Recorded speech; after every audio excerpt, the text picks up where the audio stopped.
Welcome to the Video Game Break Podcast, a.k.a. the Hyper Turbo Supercast. Hyper Turbo Super! I'm Carl Sudella. I'm joined today by... Atticus Wyman. Last time you said it, I liked it because it sounded like a TV show. Like, Atticus Wyman! Like, you know, you're one of the players of the show. Mm-hmm. Well, SNL cast. We'll get there. Again. Yeah. Hey, this is... We'll come around. So, I'm back home, as it were. I've been a traveling podcaster.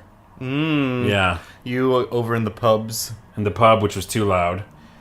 Which is a great pub, though. Jules Mays. You've been there. I don't think I have been to Jules What? Mays. Yeah.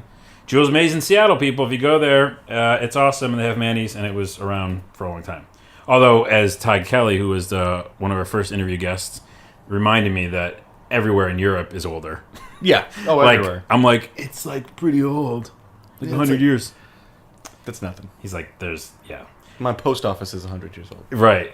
Okay, well, we're here doing the main crew thing, and I want to come up with a better name for main crew.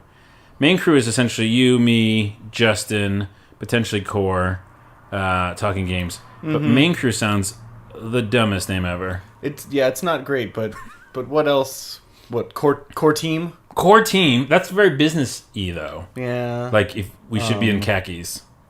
The core team. Does kind of work though. It sounds a little bit good. Core team of. We'll think about it. Alpha team. Alpha team. Alpha squad. I feel like we should have superhero like uniforms if we're Alpha team. Well, I have the Speedos. No one will see that on the podcast. But you know what? As long as we feel comfortable. I know. You're saying we need outfits. I mean, if we have the outfits. Yeah. I think it'll change the way we talk. Mm-hmm. Like we might talk a lot more like this. It might also hug, and we might talk a lot more like this. Depends on what we're wearing. Well, I wanted to, at the top of the show here, remind people what you're listening to. This is a podcast about video games. Sometimes it's me out in the field, as I was just last two episodes, / sort of interviewing people, but then also having them play the Hyper Turbo Super stages, which, by the way, they're all really, like, saying each stage. I'm not even prompting them for that. I'm like, all right, now the Hyper stage, and they're all, Hyper! And I'm like, you were giving my soundbite perfectly. We need the soundbites. I know. I was Everyone. like, thank you. Get your mom to call us. We need more soundbites. We need more hypers. So I do that, and I play the game with them, and then we learn a little bit about them. And then I come back home, I'll call it, and then we do shows here. But then also I was thinking, where does our podcast, shape up with the rest of the video game podcasts that are out there? And a lot of podcasts out there talk about the newest information. The latest info, the newest game. Hot off the presses. Hot off the press. And I like to think of our podcast as the conversation podcast. Yeah, our presses are cooling. Yeah, they're cool. Considerably. They're pretty much cold. And we're just going to hang out with them. We're just going to be like, what's up, press? What's up, press? Got a lot of press? Mm-hmm. That's not to say that we won't cover cool shit and be at PAX this year, which we will be. And looking at new video games and buying new video games, talking about them. And I think we're going to do news at the beginning of each show. Talking about stuff. So we're going to do that some stuff, but we're also just going to talk and shoot the shit, and that's the stuff I like. Yeah. Is that okay? It doesn't need to be all informative. If you want to be informed, I'm sure that we can list some very informative podcasts for you, but or websites. It's not going to be us. No. You'll be hopefully entertained.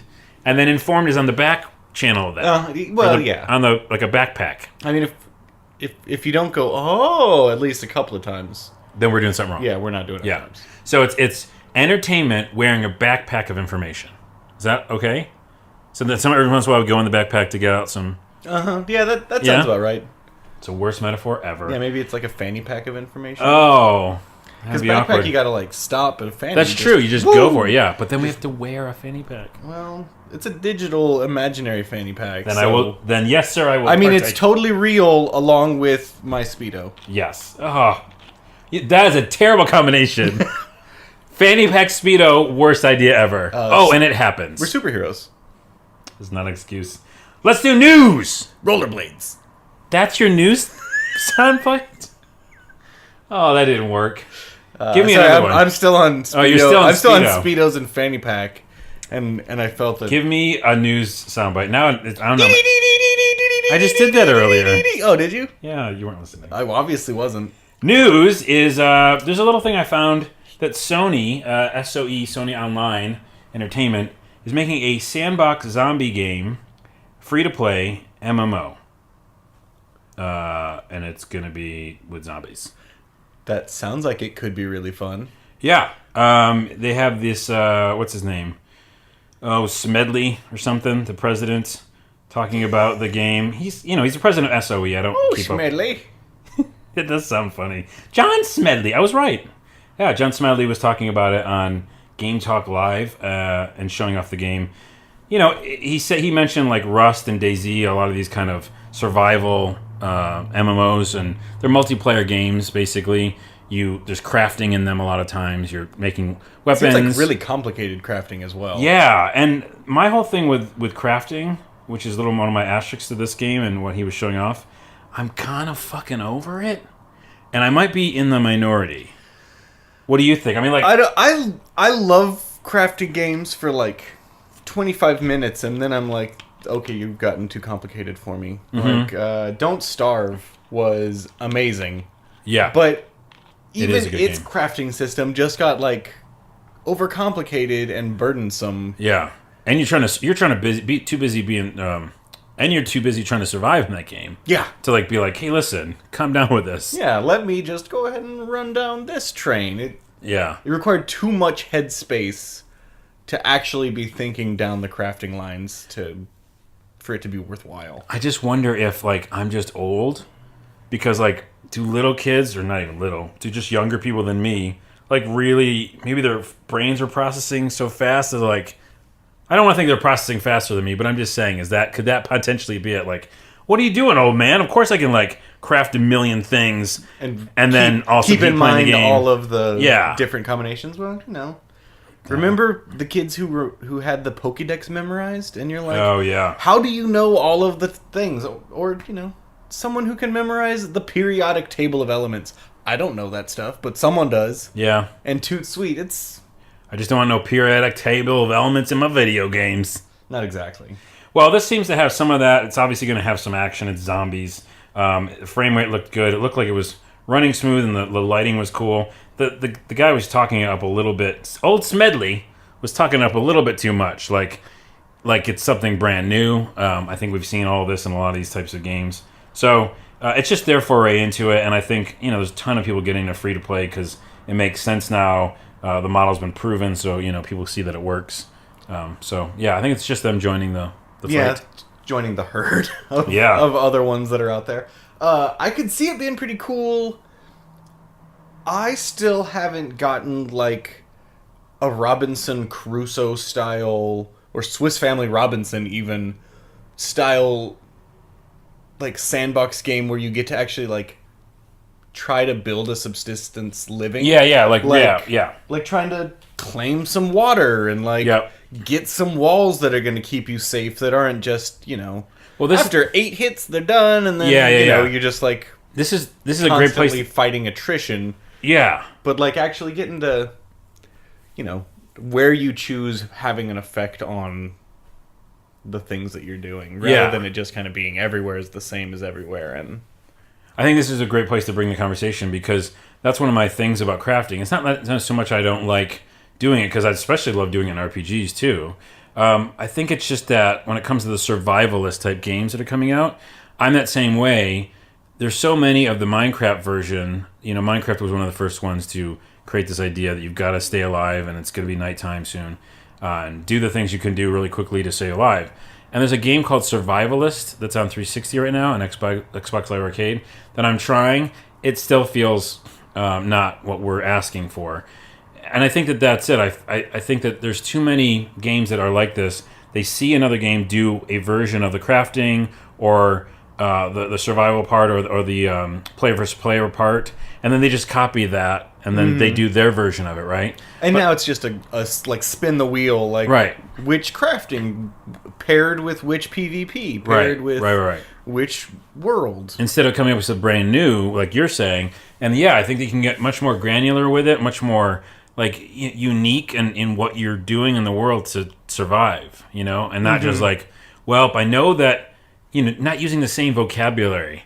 The fact that there's vocabulary that's interchangeable, you know, when people talk about modding and, you know, forts and all that kind of stuff, you know, like, yeah, I want it to be like, oh, like a Skyrim or something where you go, what, you did that? Mm-hmm, yeah, why would you do that? Well, it worked? I just did it. Yeah, you made a mud hut?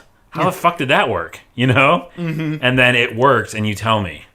Can someone make that game? Yeah. And it's like, today? Wait, you made a water pump? How did you make a water pump? Yeah. And you've got a cistern? Yeah. And then again, yeah, it's not like Terraria and all these other games where, yeah, there's a lot of cool things that you do have to find on your own, but they're so set, and you could look up a walkthrough and pretty much get all the things you need to know and do it all. You know, I think that comes with that dynamic situations and emergent gameplay that's coming, hopefully. Yeah, and that's what I was going to say was, are we also just like asking for that next epoch to already be here? Just give me completely immersive real world gameplay. Yeah, is that okay? Can I just have an infinitely modifiable world where I can affect each and every pixel? Come on. Why not? Why not? Well, I'm there, right there with you. I know that's outlandish to fully ask for, and that is a joke in a way, but I say in a way, is and isn't. Yeah, I know. I say in a way because almost every single web show or podcast I've ever been on, that's what I've been asking for at the end of the day. Can I just have? And I don't even want. Obviously, I just want a little bit more granularity, just a little bit more. Let me do a little bit more. Anyways, we're getting there. We're getting there. It happens with every little thing that comes out. And I know. And people are starting to use the word dynamic and emergent, and they're going in that direction. So there's that. I mean, procedurally generated. Yeah. Was kind of that huge step forward that now we're all taking for granted. Like, yeah, you created a world all from some numbers, and now I don't take it for granted. But and I'm gonna go to a different place that's a completely new world. Yeah. Oh, you created a whole galaxy, like Terraria. What's the other one? Space. Fuck. Starbound. I can't wait to play that. You know, and you just created your own universe, and you get to have your own unique one that's different every time. Oh, okay. What else you got in there? Yeah, that's still pretty freaking amazing. No Man's Sky, which I'm very excited about. I will show you after this podcast a link. I will watch it. It is fucking amazing. They are literally making procedurally generated universe, but it's a universe that we all can be part of the same one. That's pretty cool. And it's so fucking huge that you're gonna it's gonna take you a while to even get a spaceship and get off your own planet. But once you do, you can start mapping the different planets and stars you find in the solar system around you, and then as they're mapped, you look on a map and you can see other people starting to map the different planets and stuff. That's pretty awesome. But it's so big that not one person could ever do it all. So you need other people to explore with you, trade maps with, and your map immediately just populates whenever anybody landmarks something and goes, "I found this." That's awesome. That's like an explorers guild in space. Yeah, that sounds really fun. I know. No Man's Sky, people, look it up. They're a really small team, like 4 people or something. They're teeny, dude. Yeah, but that's when I brought that up because they were in an interview and he's like, "Yeah, I made this universe, or whatever." And the guy's like, "Cool. Is there gonna be multiplayer?" And you're like, "Did you hear the first part?" Yeah, a universe. He made it. Yeah. All right, we could talk about that forever. Let's talk about really quick before we go into the stages. I've been listening to the thing we reported on the beginning of our first podcast, or at the end of our first podcast, the Facebook story with Oculus Rift. VR, them buying them.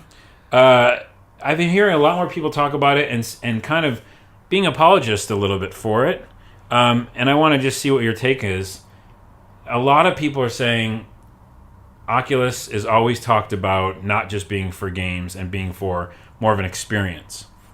Like they have positioned themselves in the beginning to be like, yeah, we'd love to do more experience type stuff, not necessarily just games. So that's one thing to consider.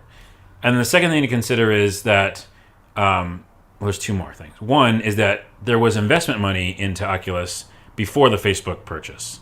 So even if Kickstarter people complained that, we backed this little project and we thought it was our own. At some point, investors already already backed it, and there was VC money there. Yeah. Which is similar to what previous to Facebook. Yeah. So that's the second thing to consider. The third thing is that Facebook not wanting to really change what they're doing and just be part of this whole new paradigm that will happen at some point. So all those three things made me go, well, it doesn't sound as terrible, but I feel like there's got to be a but somewhere. That other shoe does feel like it's got to drop at some point. But can you be the butt in this? I was the apologist the first time around, where I was like, "Well, what are we? What are we getting into? You really can't tell." Wait, you were the apologist the first time, and now I'm asking you to play the other side. Well, I don't know why I'm doing that. Facebook is stupid and they're mean, and I like things on them. You almost went into Bill Cosby. I almost did. I was trying to veer out of it. You should have went right into it. Okay, next time. Veer into Bill Cosby. Please. Rants about the likes and the upvotes and the yeses and the no thank you. Now I don't know where you're going with that, but I don't want to go anywhere. Okay, but continue to go to Bill Cosby if it arises again. I'll let it flow through. Yeah, if it's there, don't force it. I won't choke it down. Mm-hmm. All right.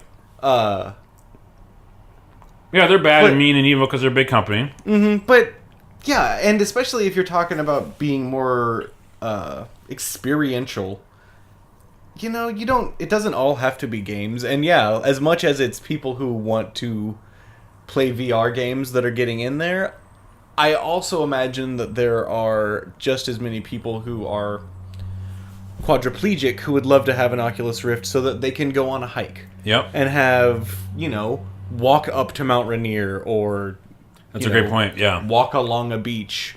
Even if it's just a VR headset, yep. They're getting so good that it's going to be semi-immersive at least. Especially when I was at, Disneyland, and there's a thing called, California Adventure or something that. And you're, dangling and swooping over things, but they, pump in orange mist. So that when you're flying over the orange fields, you, smell it, and it's effervescent, and they, have moist wind when you're flying over the San Francisco Bay, and it's, things are getting so close to that.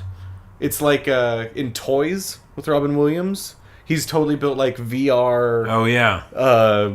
Roller coasters and things like that, and it's kind of a joke because that's where VR was at the time, but we're really getting there. Yeah. Those kinds of things are going to be more worthwhile. Yeah, and it depends on just what company starts doing them first, and I think that that idea of someone in a hospital bed somewhere, right? Mm-hmm. Someone who is not going to make it, giving them a little bit more experiences before they die. That's a really interesting, application. Even people who live in super light polluted areas, being able to look at the stars. Oh, yeah. Having an Oculus Rift program that is a planetarium and giving someone a chance to look up and see things without having to be, in a dome or, And even, not, I want to say better than real life, but they could, zoom in and see that solar system right there. And you're like, what the...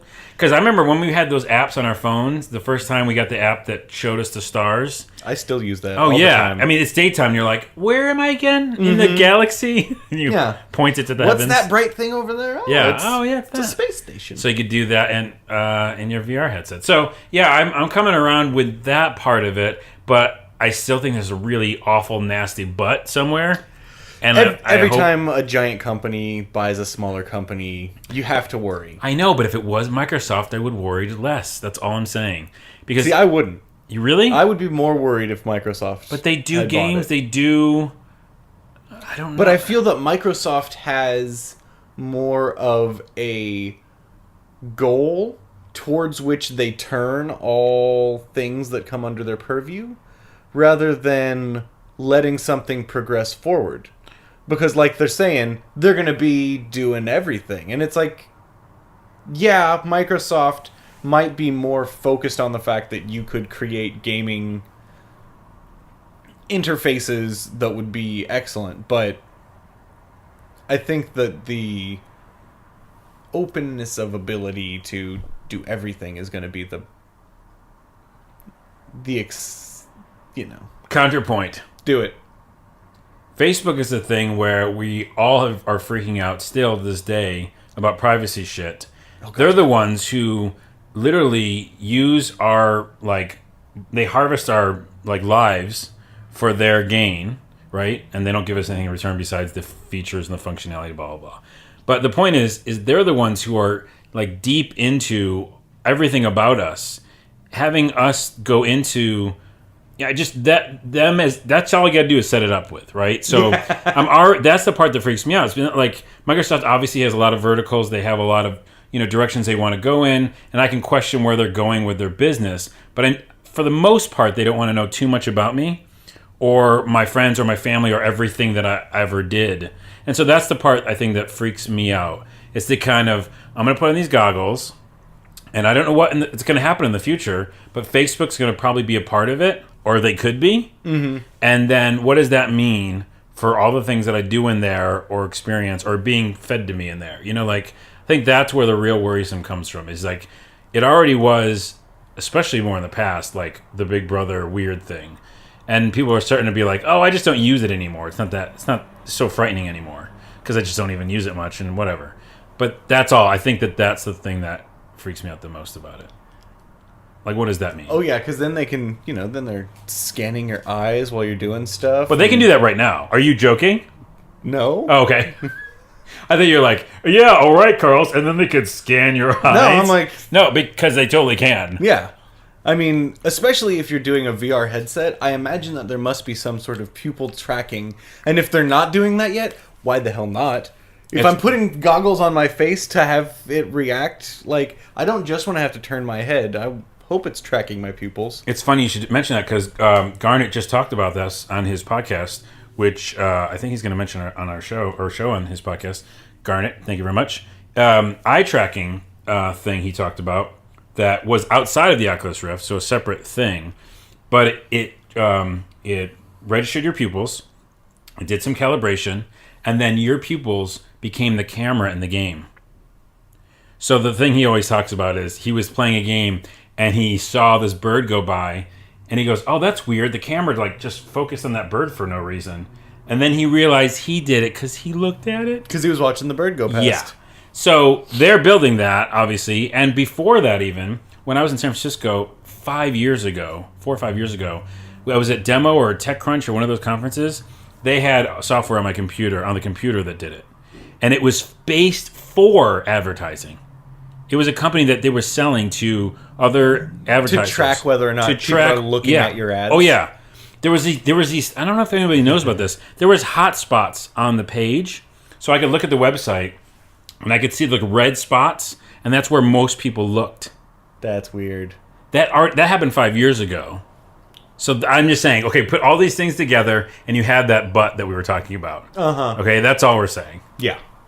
Well, and like I was saying, I don't know if I'd feel more comfortable with Microsoft being in my Oculus Rift while I'm playing in front of a Kinect and it's watching everything I do as well.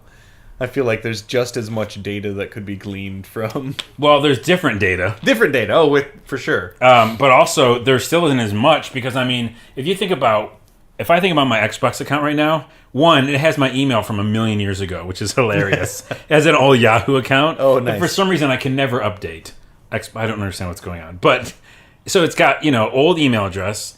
I think it says mail in there. And like, maybe I'm from Seattle. I think it still thinks I'm from San Francisco.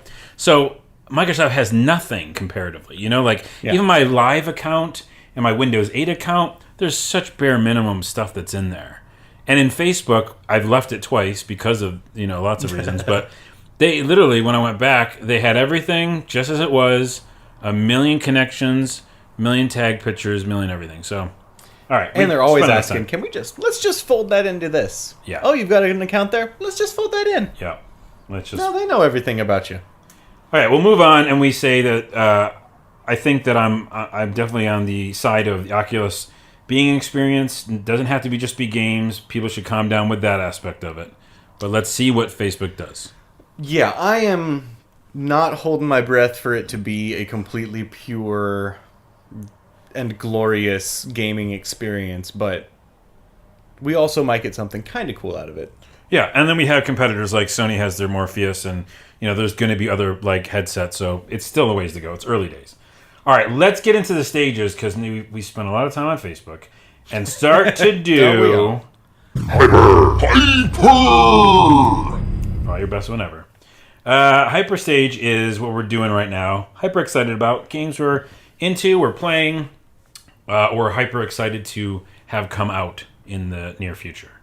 I will start this off just by saying, as an aside /hyper, Elder Scrolls Online, I'm hearing a lot of better stuff about since we last talked about. Yes. That is exciting. Like Jeff Kanata from DLC, which you should listen to his podcast, DLC on 5x5. He just did a little mini review, and me and him share a love for Ultima 7, which I've mentioned already on this podcast. Maybe twice. So I trust his judgment when it comes to RPGs. And he said that it feels like an online version of Skyrim that feels immersive and doesn't feel like just fetch quests, and he can't stop playing it. So that's a pretty good thing, yeah. So it's definitely back on my radar from a lot of questioning in the beginning I had for it. Yeah. So I'm excited about that. And what are you excited about? Something you're playing now, or you're playing Skyrim? Let's be truthful. I'm playing Skyrim endlessly because I still haven't beat any of the quest lines. I'm still being Dragonborn, and I've got the Dawnguard DLC that I'm like touching on, but then trying not to. You had all the DLCs, right? There's a house one, and then I got that one. I don't have the vampire one. That's Dawnguard. Oh, Dawnguard's right. And I don't have the Dragonborn one yet, which is the best one. Yeah, I'm waiting until I'm done with all the other ones. I'm like, I have too many quest lines. I have 40 different things going on right now. Half of which I don't think I even want to complete with this character, because I like to actually play the character. I know some people who go through and want to do every quest, and you're like, my elf would not want to do this. Yeah, my little sneaky cat archer is not going to rough people up for collections money. That's just not him. That's not him. I applaud you, sir. Well, you're playing it because you just got the PS3, which we mentioned in the first episode, which is adorable, by the way. It is. Because it's it's super cute. Well, I mean, it's also adorable that it's like, it's time for PS4, and you're like, PS3. Look at all these old games. They're like 7 years. But have you heard about how fun they are? Because I'll tell you about them. I'll tell you about them. But this is what this podcast is about. It's about experiences, and I don't give a shit if it's yesterday's news. But it isn't yet, because I still said PS4 and Xbox One, they both have like 3 or 4 titles between them. Mm-hmm. So, the other thing about which I'm hyper excited is Thomas Was Alone. That's a great game. I have been playing and is rocking my socks. It's getting much harder as I play through, but the style of it is so good for me. Are you playing it on the Mac or? No, I'm playing it on the PS3. It's on PS3. Yeah, it was on the PS Plus network. Ooh. I got it for free. Oh, that's even better. Yeah, so I'm thoroughly enjoying it, and the voiceover is super funny. The voiceover is great. It totally reminds me of the Hitchhiker's Guide to the Galaxy. Yeah, and that is doing it for me. Which is incredible how it, that's one of those games where it's based on the narrative and the funny comedy in it, and the graphics. There's no graphics really. It's like squares. Yeah. And different rectangles size, of different sizes. And I have had multiple emotions about these rectangles and squares. That says a lot. One of them didn't want to be left alone, and I was like, that is terrifying. You are trapped in this world and you don't want to be alone, and now you are. Yeah. Next thing that happens, you're alone, and I'm sorry, bro. Sorry, dude. I tried. Yeah. You got it anyway. Though, it should be said, Mario, I found this out when I was doing research on a board for Learnist, he originally was a pixel. Just a single pixel? Just a single pixel when they were messing around with it in the beginning.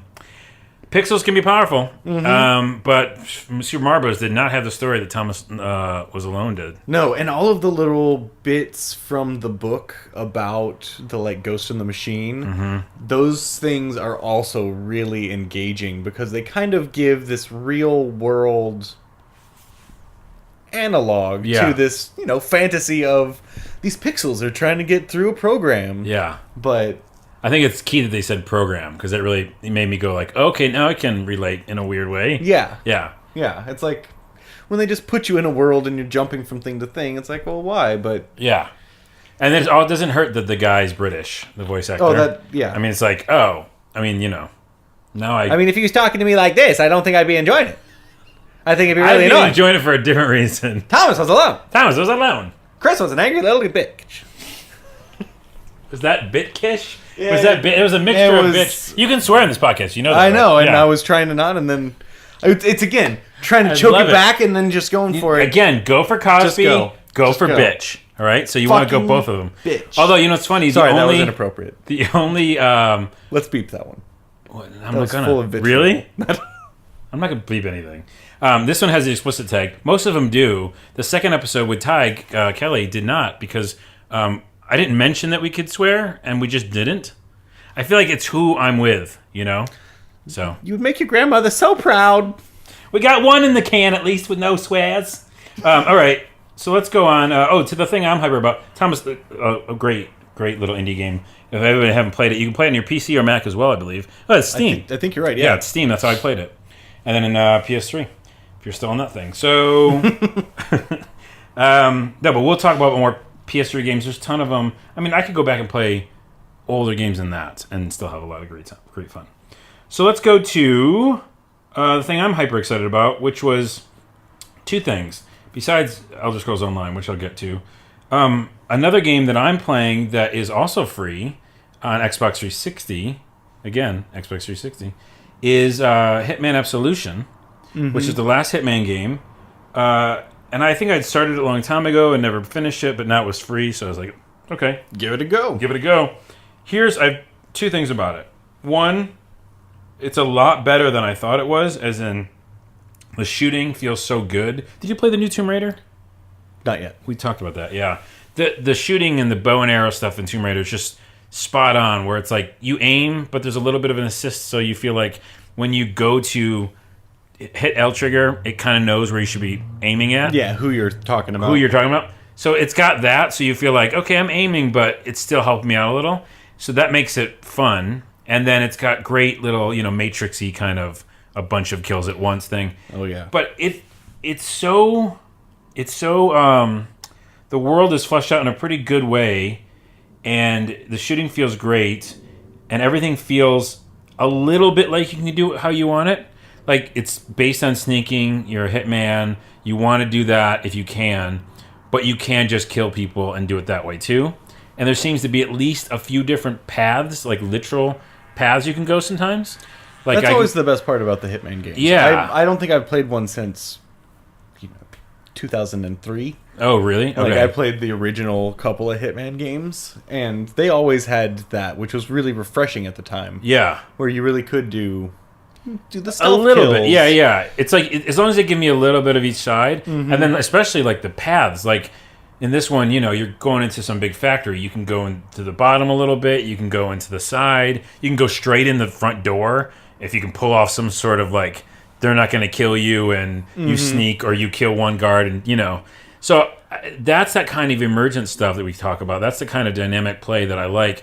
So I didn't remember it having that in there, and I really appreciated that. And then the shooting was great. So there's a lot of weird little world things that were broken that I talked about in this. I did a walkthrough for it, just to kind of test out. I'm going to be doing these walkthroughs for a company called Learnist, which I mentioned earlier.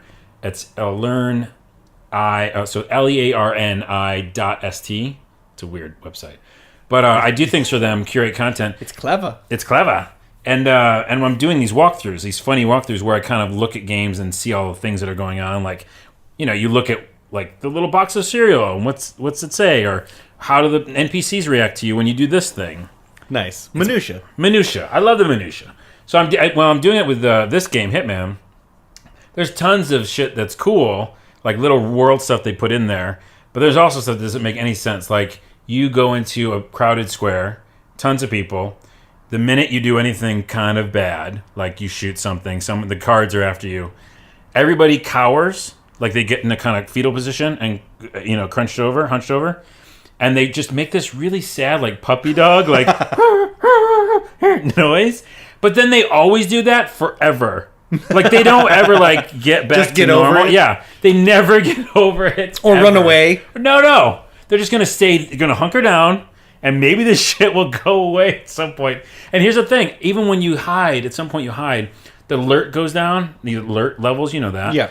And then it gets back to like, oh, just cautious, or like, and you put a new disguise on. So I'm walking around as a cop now. Everything's cool, man. You know, the music started back up in the level. Like, you know, you can hear like fireworks going off again. It's okay. Yeah. All the people still fucking cowering. I'm like, it's okay. That seems like one of those like state switches that they just forgot to put in the game. Yeah, just turn it back off now, okay? Like it's fine. So, but anyways, you'll be able to read a lot more of that in my walkthrough. But those things aside, it's just so fulfilling and fun. I had no idea, like the new Tomb Raider, I had no idea it was going to be that fantastic.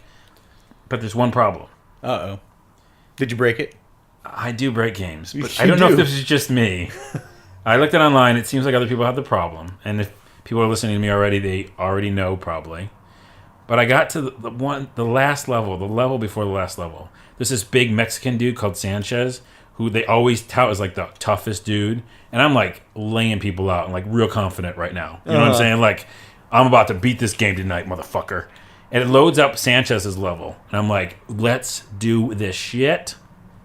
Game crashes. Ooh. I'm like, okay, you know what? It's fine. It's fine. Reboot. I need to get a soda anyhow. Yeah. Turn the game back on. The save game's corrupt. No. Fucking forever. That is the horrible. Corrupted save games. I have not experienced that for a while. Have you? It's been a while. It has been a long while. I'm full of rage right now thinking about it. I'm not going back. I almost always walk away from a game at that point. It's done. Yeah. I spent so much time combing through everything and taking out people and actually trying. Fuck you. Yeah. Hitman Absolution. Oh. Developers, hey, I loved your game. Didn't love that part. I am a stickler for having, like, reversion saves, so I have, like, 5 saves of my Skyrim character, so... And that's the worst I'm ever going to lose yeah. is, an hour of gameplay. But when you've got a game that won't let me give myself an out, especially when it might crash and corrupt my save game, I'm like, I don't have any more time for your game. That's it, exactly, because this game has checkpoints, which can suck my balls, by the way. Because and as much as I love them... I don't love checkpoints. No? See, no, you like them? I remember when before checkpoints and you had to beat a level. Oh, I know how hard it was. I mean, you remember sucks. too. I know. So I'm still stoked enough that there's like the simmy. They gave me, remember the letter codes they would give you sometimes? Oh, God. You had to write them down. Dude, Mega Man. I never beat Mega Man because of that. I'd always lose my codes, and then I'm like, oh, fuck it. You kids do not know, and I was speaking just to the kids, which I don't know what age that is, but younger than us, have no idea about probably. Literally, sometimes they would have a page of like letters and number combos. A huge page. You have to like get a little grid paper and write it out, and if you'd get it wrong... Oh yeah, you'd get it wrong. That's the worst part. You had to enter that back in to start the game. Yeah. And you'd be like, is that a Q? Oh. And then you just shut it off. Mm-hmm. Well, this game had checkpoints. You know what? They were kind of okay. I would say that I did not like the fact that because enemies were coming after me, they wouldn't let me save. Yeah. And then also, which I think is the old ones, they did that. Yeah. And also, if you beat the whole thing, you beat all the objectives, and you just kind of open the door to the next stage, you also can't open the door if the enemies are coming after you. What? I'm like, but I beat everybody. Yeah. I'm just running away. I'm running away. And they're like, you can't run away yet because they're still mad at you. So, anyways, if I could have, I guess what I looked up online, people did back up because they looked it up and I didn't. They started backing up like manually on their Xbox saves. I would have done that, man. I think I'm going to have to do that when I give The Last of Us another try. Oh, yeah. I had one of those autosave functions where I fell off a building into like a group of them and it saved. And so now I'm in the middle of like 8 clickers. And you can't ever get out. Yeah. And you go like, maybe if I could just... Yeah, and I'm like, okay, I'll try this a couple of different ways. No. I've tried it a couple of different ways a couple of times now, and it's like, How far are you in? How far is only it in? 20% is what it says, so not that far. I just met the little girl. Oh, yeah, you're fine. Okay. Yeah. But mine's the ending. It's not heart-crushing, but it's still frustrating, like, because I'd been saving, and then I learned that, no, that does not matter. Well, it is heart crushing. I'll leave it alone. I bring it in the hyper stage because I was hyper excited that I didn't understand that it was so good of a game, and I love what they did. But fuck their corrupt game thing.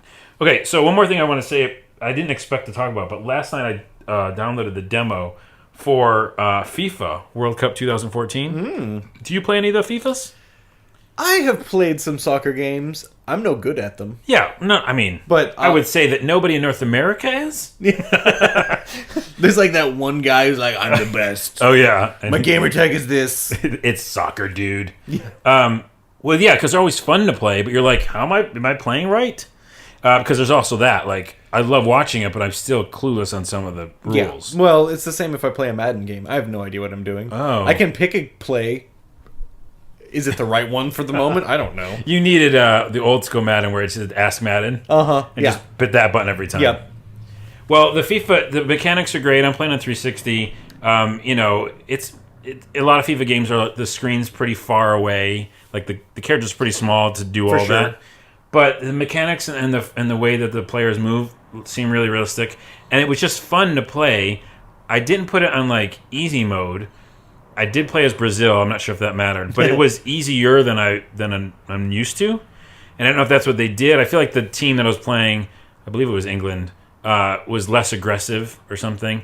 Maybe it was the demo. They wanted to get me excited about it. But I think that from my small amount of football knowledge, that the British style of play is a much more reserved style versus the South American style of play. Which is what I was probably doing, as in, like, I want to score quickly. Yeah. Well, I had fucking a great time, and here's the thing. Here's how I knew I would enjoy potentially buying this game. I'm playing by myself in my room. Nobody's here.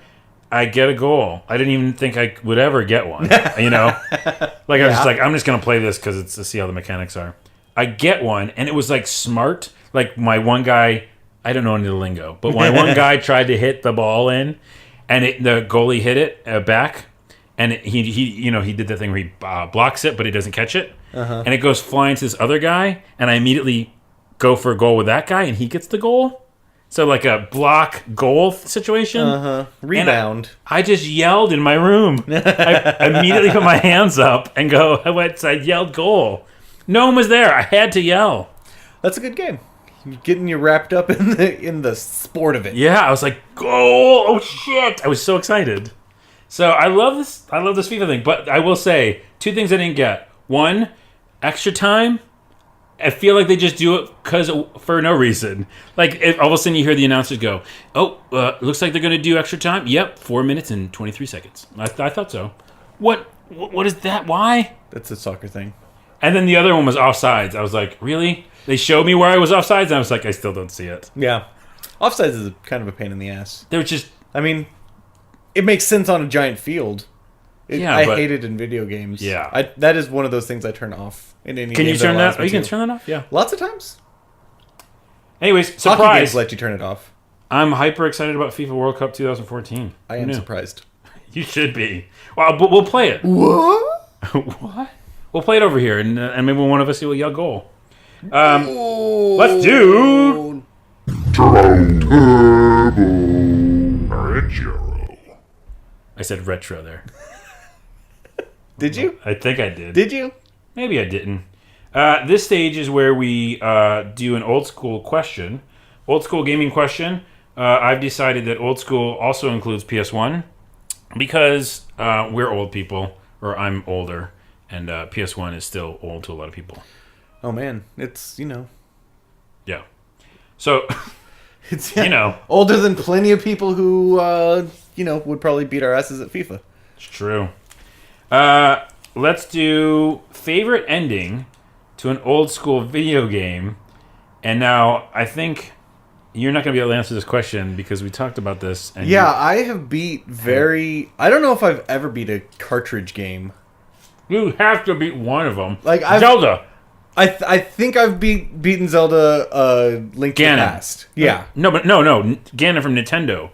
Zelda? I don't know if I ever beat I never had the first Zelda, and Zelda 2 was such a piece of crap shit. that I just would get angry and turn it off. Fuck that game. Yeah. By the way, I don't give a shit who heard me say that on the podcast. Fuck Zelda 2. like, and I've been a party to beating, like, Super Mario Bros. And Super Mario Bros. 3. I've been a party to beating those, but it was almost always with someone who was really good at it. And I was the guy who was just stealing lives to play levels and die. Yeah, you're like, thanks. Alternately. Yeah. Atticus, it's someone else's turn. Yeah, okay. You can have it now. Is that how little Atticus sounded? Uh-huh. You're like a little old man. Or like you can have it now. I guess so. Ma, is my voice going to change anytime soon? No, Addie, I think it's going to stay that same way the whole time. Oh, shucks. Okay. And you kicked a can. Why can't we recreate life and have it to be how we think it is? So you can't answer this question. Cartoons. That's called the cartoons. You can't answer this question, but what game have you beat at all then that you remember liking the ending? Like, not even old school. Oh, man. I thought we decided you had one. Oh, well, and like, I'm pretty sure I beat Final Fantasy VII. Oh, that's the one. But I also am not sure if I ever actually beat Sephiroth. Or if I just got to the point that I knew where that fight was. Yeah. And then went to do everything else in the world. Right, and before, because you knew how to come back there. Uh-huh. And then you never be able to do it. Yeah. Yeah, I wanted all the master materia. I think a lot of people did that. And then I got like half of them and lost my save or... That's interesting. I've never thought of that for a while, but I think a lot of people did that. Especially in old school games where the boss battle's coming up. Mm-hmm. I guess that's kind of like Skyrim. Yeah. Where you're putting it off and you're like, well, I'm going to do everything else first. I'll do all the other ones. Yeah. I'm going to go beat the machines. What was it? The units? Is that what they were called? I forgot now. Oh, shit. I know. The internet knows. Anyways, they're laughing at us. Yeah, someone's going, you guys are stupid. And we could also take the time to look it up, and we're not going to. Yeah. But but the difference is Skyrim, you can beat it and keep going. Ruby weapon and emerald weapon. There you go. In Skyrim, you can do that and keep going. In those games, we knew that the game would be over and reset on us. Yeah. Like, we don't get to keep playing it. Yeah, you're done. Title screen. You won it. Yeah. Uh-huh. And it might just say that. You won it. In text, by the way. Yeah, hooray. Yeah. Which is the thing we were going to talk about, because you said you couldn't do real ending talk. We were going to talk about how old school endings sucked. Yeah, because they give you like a little story, maybe with some like bad MIDI graphics, or like bad MIDI or nothing. Yeah, or nothing. You won the game. I mean, I think that's an ending. Mm-hmm. Yeah, I'm pretty sure it is. Yeah. So, what about you, Carlos? Yeah, well, thanks, Atticus. That's awesome. Toss Super Mario Brothers 2, which was Doki Doki Panic. It was a different game. It became Super Mario Bros. 2. Do you know about that? Vaguely, yes. Basically, Super Mario Bros. 2 was just too hard for US gamers. It was just like Super Mario Bros. 1, but just really hard. And you can play it. Most people can play it. It's part of the Lost Levels. Super Mario. So it is fucking tough, and I get why they did it. But they had another game, Doki Doki Panic.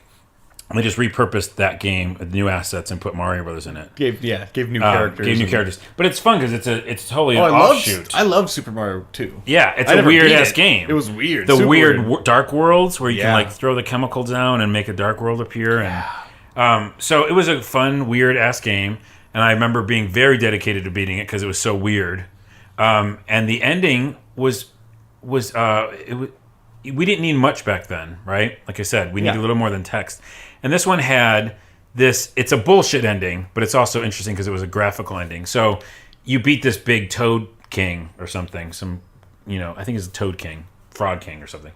And then all these guys are cheering and taking him away, or like, I think they're all like holding him on, like, all the people come together and take away the Toad King, hooray! Fanfare. And then that kind of fades, you kind of see it going into a cloud, and it's a dream that Mario's having. Ooh. Right? And if that was like Lost, people would be like, fuck you, it's all a dream, fuck off. But this was cool because it was weird that I just played a whole dream, but also the graphics showing Mario, it was like a really big Mario on the screen, like rather than the like tiny little squat one, guy. And they could see his little mustache and he was like snoring. And I was like just seeing him animate and move, and this little cloud of a graphics happening with a little dream inside of it. I was like, that's it, that's fine. I'm happy. Gave me a little bit of closure. It was a weird closure, but just like a little graphic screen like that, animated, can do it for me. That was enough. It really was. It stuck in my mind this whole time for some reason. Super Mario Bros. 2. And then the best video game memory video game ending that isn't old school, because now I just changed the rules. Yeah, fine. Do it. It's not turbo anymore. It's what's the opposite of turbo? Burr. Yeah, that is braid. I don't know braid. Oh my goodness. We'll pretend you didn't say that. Yes, braid. What a great ending for a game. Just go right to the... Yeah, you beat it. Anyway, I won't tell you it because you should play it. Now you have your PS3, you can play it. Nice. I will. I still have so many things. Jonathan Blow, you play it. We'll talk do it. about I'll just plug my ears and you don't worry about spoilers. La la la la. Remember that part in the ending? I'm not going to do it. Anyways, people at home who played that game know how the ending is. No, do it. I don't care. It is the whole game. Okay, fine. I care. It's the game. It's like, it's one of those aha moments you go like, oh, I get it now. Nice. Yeah. So, okay, so Braid's my favorite ending, but Super Mario Bros. 2 for old school ending is my answer. We're going way long. Let's go to the next topic, or next stage. What's the next stage, Atticus? That would be hyper. It's super. It's super because it's a battle. Yeah, we're gonna pick two things together and then argue about them. We don't have to argue. Yeah, we might take the same side, but then how super it's no is fun. It? How super is that? This is Super Battle. If I do the little voice and then I edit it, which I do, I don't even need to do the little voice. You don't. I could just do Battle. Yeah, you could. And make that sound good. That shit. Let's do a high voice one then. Auto-tune that shit. Super. No, high voice one. Super Battle. Battle. I'll see if I can make that dark and menacing. It's not good. Okay, so how we started this is we just pitted two video game things against each other and we picked a winner. We've done 3 of those so far. I did them with a guest as well. But what we started to do is we started to add all the games. Atticus is looking at the website that we're about to do the battle from. And we started doing all the games and just pitting all the video games against each other in a truly epic super battle. Yeah, this does seem like it's going to be way more out of left field. Yeah. So, well, are we going to do this one or should we refresh? I don't know, maybe I'm going to refresh once. So, if you don't know what we're talking about, go to videogamebreak.net and then you want to, it's /super-battle-stage. But just go to the website, click Super Battle Stage, and then you can see there's top 10 lists, and these are the top 10 games that have got the most votes in this either or kind of setup. People voting for things already. So go ahead and vote. I voted a bunch, and there's going to be a ton more games. There's a lot more Bomberman games than there should be because I started doing alphabetically. Throwing the ratio off. Yeah. So go and vote, and you can vote as many times as you want forever. You'll pick the same things you like, so that won't change. And then we're going to do one right now. But you'll be creating a hierarchy. Yeah, and then when you pick one, you help create the top 10. All right, this is a good one.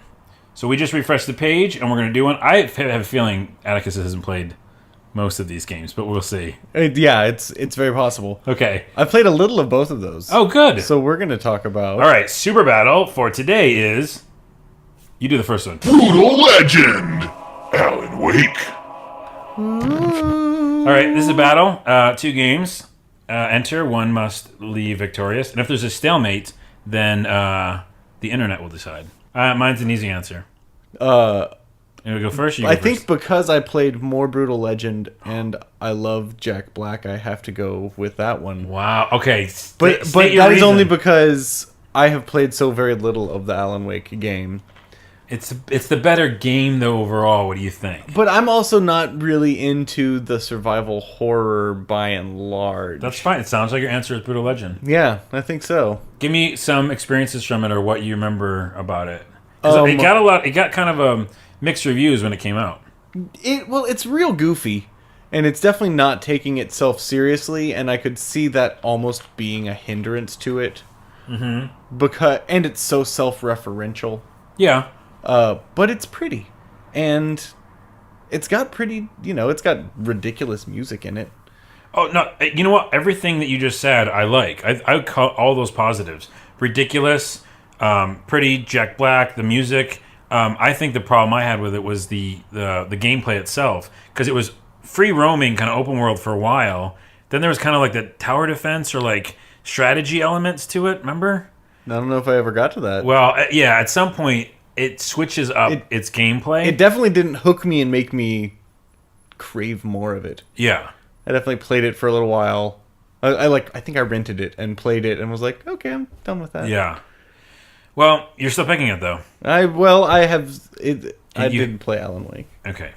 So I'm picking Alan Wake. We're gonna have a we have a battle. Then we can't click one of these though. We can't click a winner. Oh well. Alan Wake is leg wrestling. I'm telling you. We could. We just ate though. Yeah, that's bad news. Alan Wake, one of my favorite games of the last generation. Not just that it was survival horror, because they did this thing where you shine the flashlight at the enemies and that kind of weakened them so you could kill them. I love that mechanic. I really feel like it had a Twin Peaks vibe. Nice. There was a lot of, there's these little TV shows that are on in some of the places when you get further in. And there's like live action, video on the TVs. And of course there's like a small little town in the woods. It feels very Twin Peaky. And then they're going to be making new stuff right now, I think. They're going to be new some Alan Wake stuff. And those are the guys who did the new game. Fuck, what's it called? I'll look it up.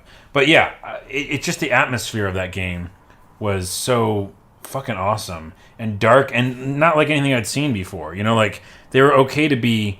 It wasn't as survival horror-y as much as it was just like weird. Like, what the hell's going on? Where did my wife go? Why are all those birds attacking me? Like, it just seemed weird, So yeah, my pick is creepy and atmospheric. Super Alan Wake. Super. Well, why don't you go ahead and click that Alan Wake there? I think what we need to do is if we're at a stalemate, one of us has to decide why we're the winner. I think if you actually played Alan Wake and enjoyed it, I think that is a winning vote there, because I'm ambivalent. Yeah, ultimately. If you're ambivalent, then I'm going Alan Wake. Yeah. Here we go. We're going to pick it. Alan Wake wins. Boom, boom, boom, boom. And another choice pops up. So you can participate of this as well. Just go to videogamebreak.net, click Super Battle Stage, and currently Alan Wake is at number 1. Look at you. I think we helped make that happen just now. Slamming it into number 1. Super Bomberman number 2, by the way. Well, that is understandable. Great game. If you want to make your voice heard, go over there and click. And more games are being added every day. Every day. Because I'm going to try to add all of them. Do it. Every single one. Yeah.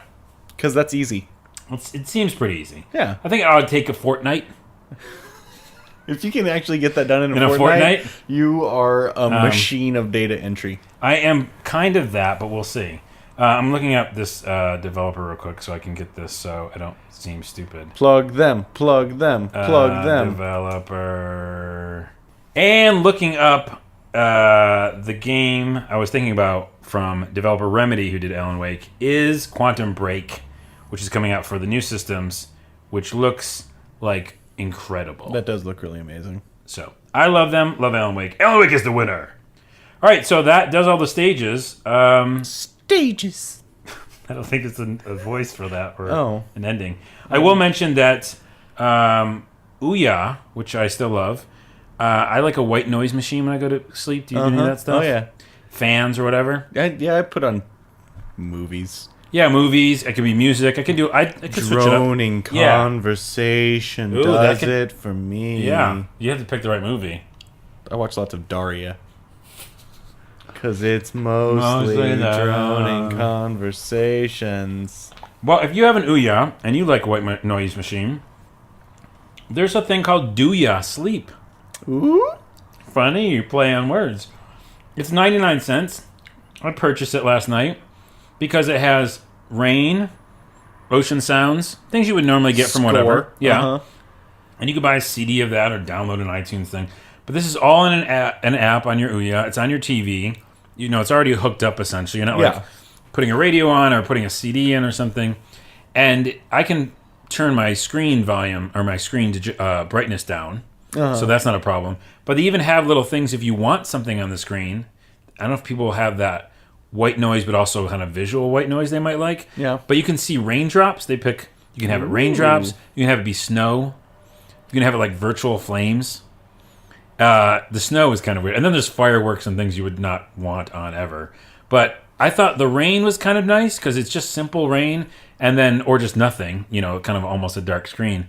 But I put it on last night for the ocean sounds, and perfect. That sounds pretty awesome. That's $1. I would imagine you could use the fireworks or whatnot to have on whilst listening to your favorite album. Or whatnot on a boring day. Right, but I think this one doesn't play music. It's you'd have to have it muted. Right. So then you'd be doing two things, yeah. Yeah, I do plenty of that where I will play music and have something on. The fireplace in your home or yeah. home aquarium on television. Yeah. Well, anyways, if you want that, check it out. If you have an Ouya. Ouya! It helped me fall asleep last night. Ouya! Do ya sleep?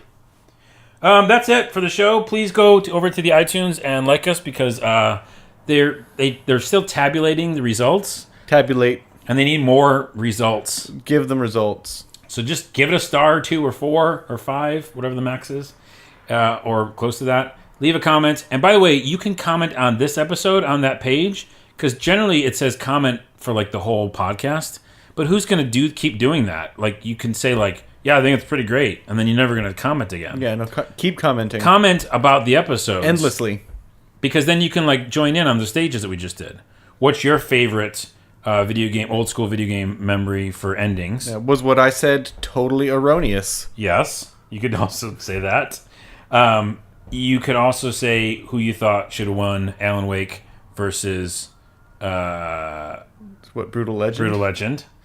And you could also say what you're excited about playing right now. So leave comments like that. Don't leave comments. You don't have to leave comments like, I think the show's great, guys. Because, I mean, that's nice, but... Yeah, we know that. Wasn't going there with it, but we'll do that. Tweet me at Onawa, O-N-A-W-A. I still don't know what my Twitter handle is. I know, because it's wrong. I'll figure it out at some point. I was going to put it in the show notes, and then it was not what you said it was. Right. It would have been cool if it was at Ticus. It once was. But it is not anymore. It's not anymore. So Atticus is just on the internet, but you can't find him right now. Yeah, please don't find me. And then you can go to our website, please, because we relaunched it, and it's got that sewer battle on it. You can find me there. You're on there. Yeah. Like, kind of, because you're on the podcast. Yeah. Videogamebreak.net. Go there. Please. Check it out. It's fun. And then that's it. And by the way, we might do a mini-cast about Skyrim, because we could talk about Skyrim forever. Forever. And we might make a little podcast of that at some point, so... That's going to do it. We'll see you next week. And also, next week. I don't know. These are intermittent. Yeah, at some point. At some point, we'll do another main crew, and we'll have Justin back next time. And also, next episode, though, is going to be Kristen Bauman from Guild Wars 2. Ooh. We're talking about MMOs, and that's coming up next week or sometime. Okay, that's it. Bye. Thanks for listening. Thank you for listening. Oh, I was supposed to say edit point. That's how I end it. Edit point. That's right. Edit point. Edit point. We just like doing voices, don't we? I do voices all the time.